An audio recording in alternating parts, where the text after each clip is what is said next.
Exit pole এইটো ইয়াৰ সম্পূৰ্ণ বিপৰীত ফলাফল অহা 4 তাৰিখে আহিব আৰু এক্সিট পোল এনেও একজেক্ট পোল নহয়।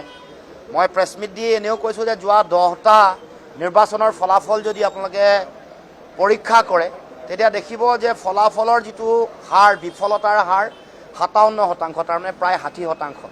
প্ৰতিটো অল্টাৰনেট ইলেকশ্যনতে তেওঁলোকে ভুল ফলাফল দি আহিছে। এক্সিছ মাই ইণ্ডিয়াৰ যিটো ফলাফল 2024 চনৰ লোকসভা নিৰ্বাচনত তেওঁলোকৰ প্ৰেডিকশ্যন তেওঁলোকে প্ৰথম দিছিলে, তেওঁলোকে প্ৰেডিকশ্যন কৰিছিলে 361 পৰা 401 পাব, কিন্তু কি হ'ল ৰিজাল্ট লোকসভা নিৰ্বাচন। আৰু বহুতে আলোচনা বিলোচনা কৰি কৈছে এইটো আটাইতকৈ মানে বুলিছ প্ৰেডিকশ্যন এটা, ইয়াতকৈ বেয়া ফলাফল নাই। আৰু গ্ৰহণযোগ্যতা শেহতীয়াকৈ তেওঁলোকৰ এনেকুৱা ধৰণৰ ফলাফলে যোৱাবাৰ যিটো বিজেপি চৰকাৰৰ তেওঁলোকৰ শ্লোগান আছিলে ইছবাৰ 400 পাৰ, সেইটো ফ'ল' কৰিয়ে চবেই সকলো ধৰণৰ যিমানবোৰ এজেঞ্চি আছিলে তেওঁলোকে ফলাফল দিছিলে। এতিয়া অহা 4 তাৰিখেলৈ আপোনালোকে অপেক্ষা কৰক। 4 তাৰিখে নিৰ্বাচনৰ ফলাফল আহিব, ফলাফল বিৰোধী ৰাজনৈতিক দলৰ পক্ষত যাব আৰু এবাৰ উইথ ফুল মেজৰিটি বিৰোধীয়ে চৰকাৰ গঠন কৰিব।